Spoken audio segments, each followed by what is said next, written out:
Welcome to Career Tools. This is Sarah. And this is Amanda.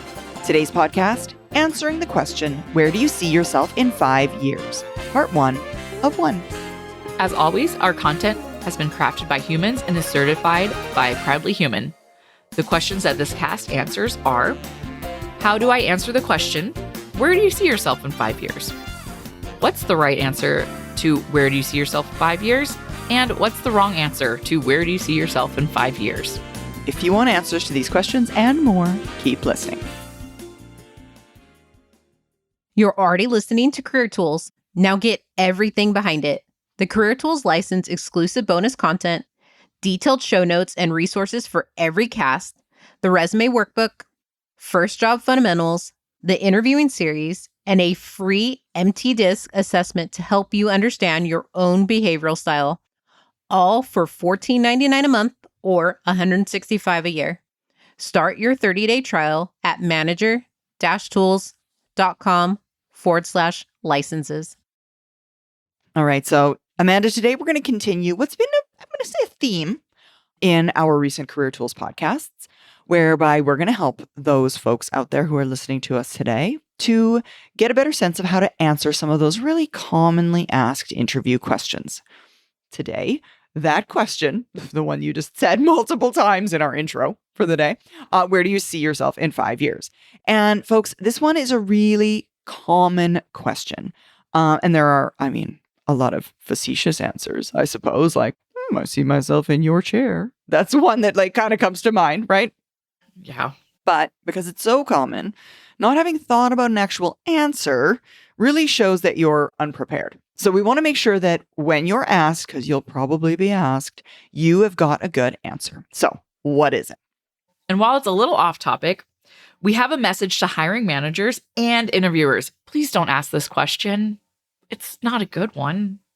It's not very helpful in you deciding if the candidate is the right candidate. And when you ask this question, everyone will give you what they think that you want to hear. Yeah, that's the thing about it, right? It seems like a good question, right? It seems like this shows what the individual's career path is, and this shows whether or not they're a lifelong learner. And like so many dumb things, it comes with really good intent. It just doesn't give you a truthful answer, to your point.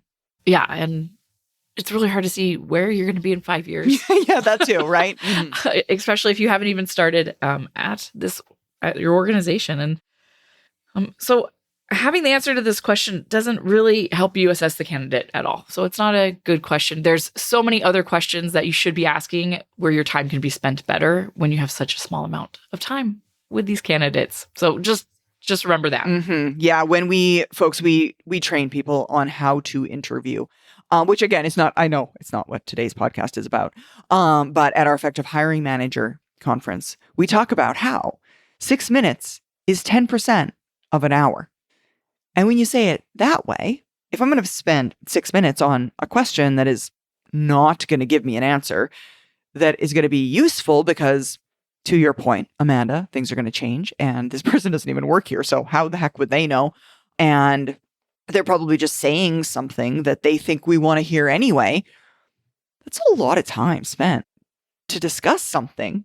One of the most important decisions that you need to make, and you wasted time when we don't have any time to give back. Yeah, that's exactly. We don't have time to give back. Okay, so today, what is our outline, Amanda?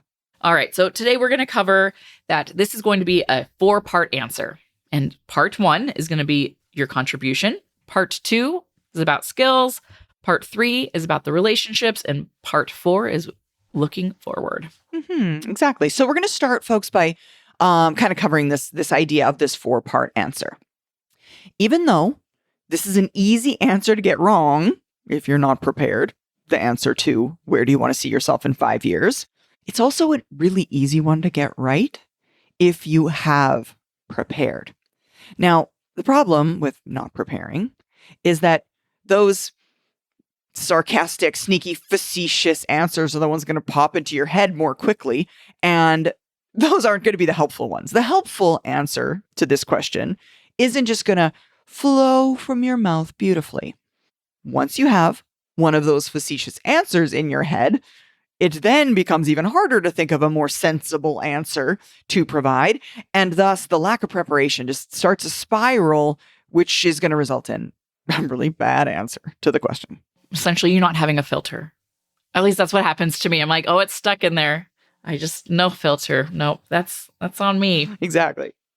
Don't write that down, right? In the interview. Yeah, don't write that down. Don't write that down. Forget that ever happened.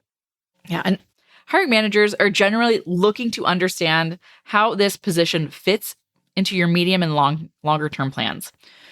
You don't want to give an answer that implies that you only want this role short term. So they want to see that you're thinking ahead and that you're not temporary, Yeah, right? that's such a good one. I didn't even think of that when I was thinking about it. But yeah, it didn't even occur to me that there's this idea that, yeah, no, you want to make sure they're going to stick around. Yeah, and this is a good question that's what they're thinking when they ask it. Even though it doesn't give them the information, they want to, like, are you moving in 6 months, like, Right? to a different Exactly. country? Yeah. Is that your 5-year plan? Am I just to stop along a longer trip?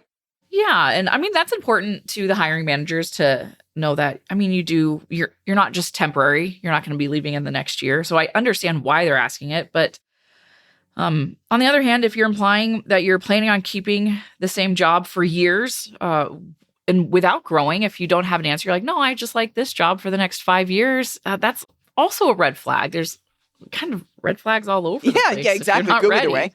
Yeah, and this is even if that's how you really feel.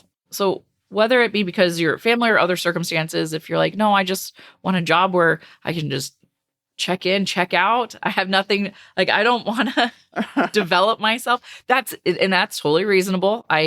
Folks have things going on but hiring managers don't want to hear that you are fine with being at that level, right? They want to see growth and development and how you're going to do in 5 years. And that's why they're asking, but it's a hard question to get right. Mm-hmm, exactly.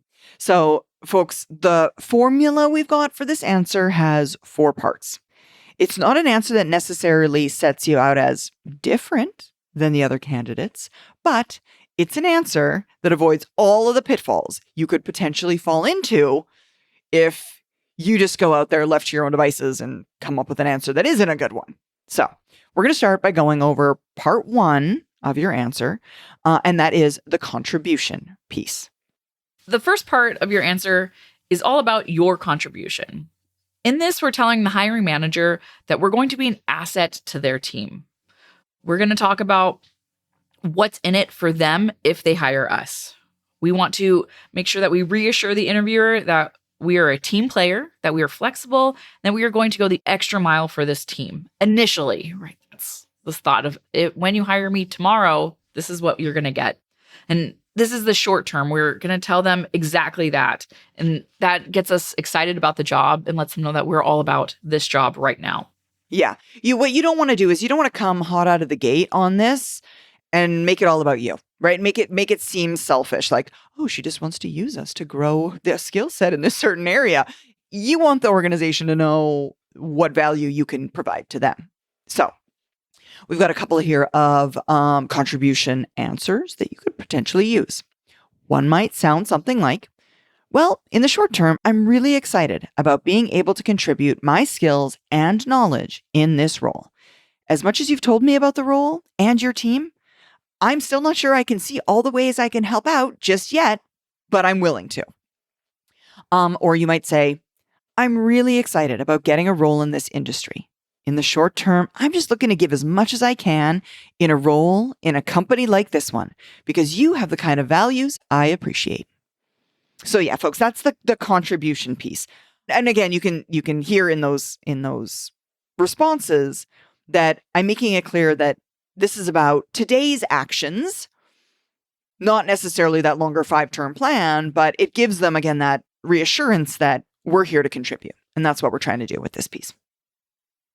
If your team is remote or hybrid, communication style gaps don't just slow things down. They can quietly destroy trust across distance.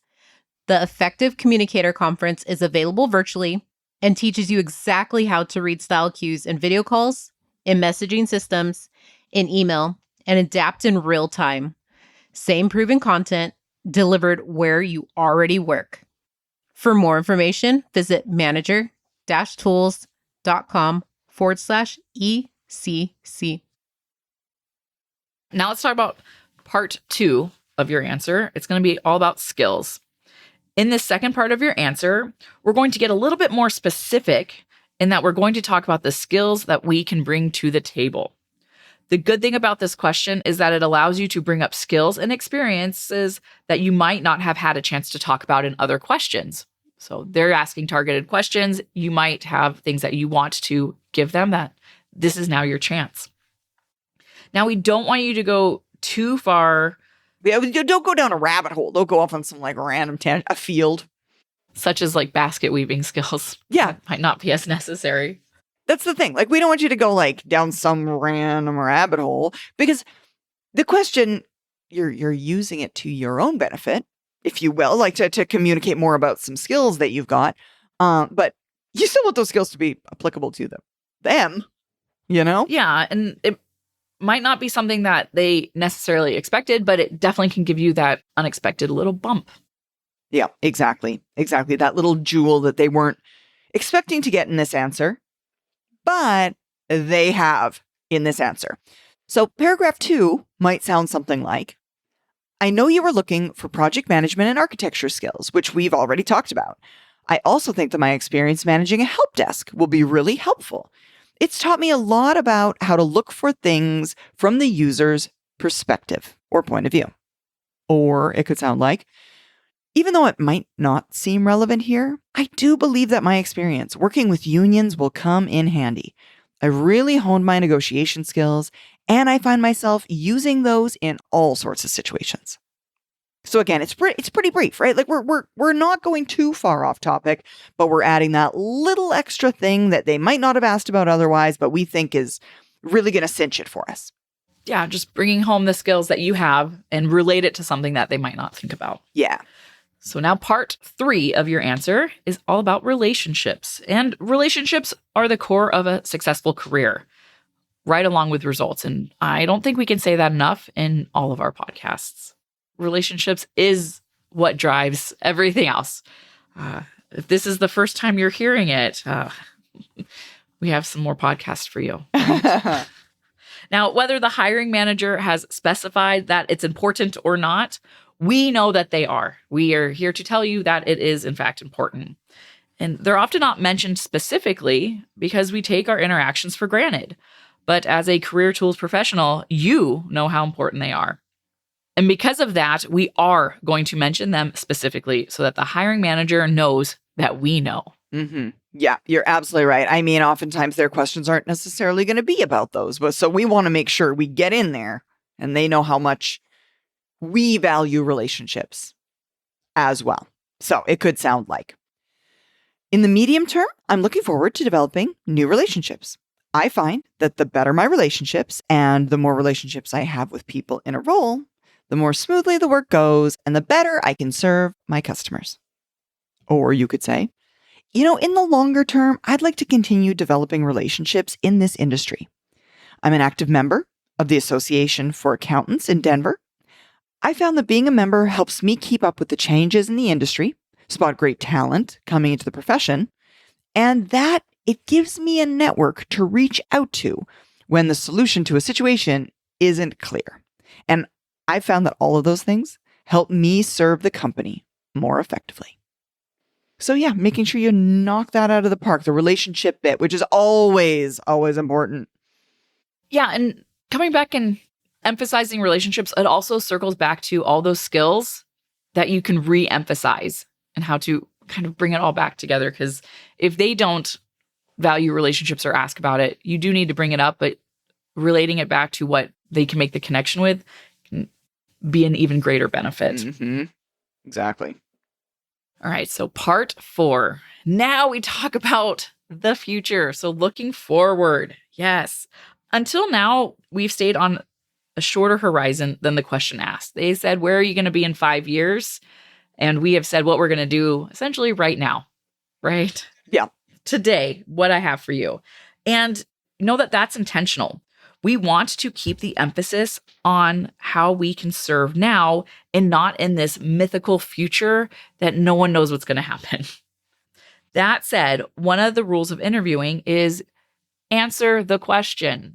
Yeah. Imagine that, right? They actually do want you to answer the question. So we've given you the leg up, what you should definitely mention. And we still have to answer the question that they asked, which is, where do you see yourself in 5 years? So in this last part of the answer, that is what we are going to do. Yeah, exactly. So it could sound like, well, 5 years from now, I'd like to be able to look back and see how my contribution to this role allowed me to expand my skills. I'd like to be in a more senior role where I can continue building my contribution and my skills. And of course, it's hard to be specific. I'm sure there are all sorts of parts of this role in the company that I don't yet understand yet that might provide additional opportunities, ones that I'd be really excited about. Or it might sound like, 5 years from now, I'm aiming to be a member of the Institute.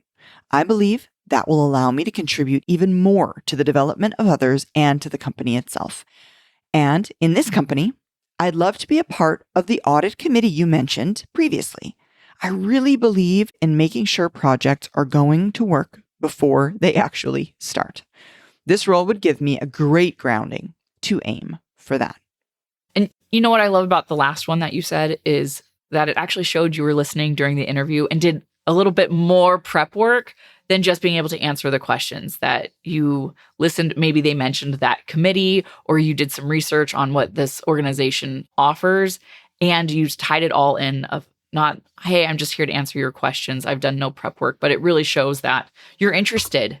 You've done the homework, or you're listening, you're engaged, which is a huge factor in interviews. Because if I would often say folks are interviewing for more than one job at a time. So if you can circle it back to that actual organization, that sets you apart. It does. You're not just generic. Yeah. Which so many people, I mean, to your point, if you're in multiple interviews with multiple companies, I actually think, I could be wrong, but it seems to me people might even feel a little bit like being generic is in their best interest. You know? Yeah. Like, so you don't actually go into an interview with one company and make a specific comment that actually pertains to a different company. And then you're the fool who is calling the company by the wrong name or whatever it is. Mm-hmm. Yeah. If you practice generic answers, you're going to answer it generically, but they notice. Right? It's easier prep time, right? I'm going to give a vague answer that will work for just about anything. But imagine that most of everybody else is probably doing that same thing. So you do need to set yourself apart. You do. Actually, you know what? When you say that, Amanda, that reminds me of, I'm sure we got a podcast for this. I do not remember its name. I will make sure that if we have one, it is in the mentions on this podcast page so y'all can find it easier. We have a podcast about how to ask questions at the end of your interview. Do we not? Mm-hmm. Okay. Yeah. Do you know what its name is?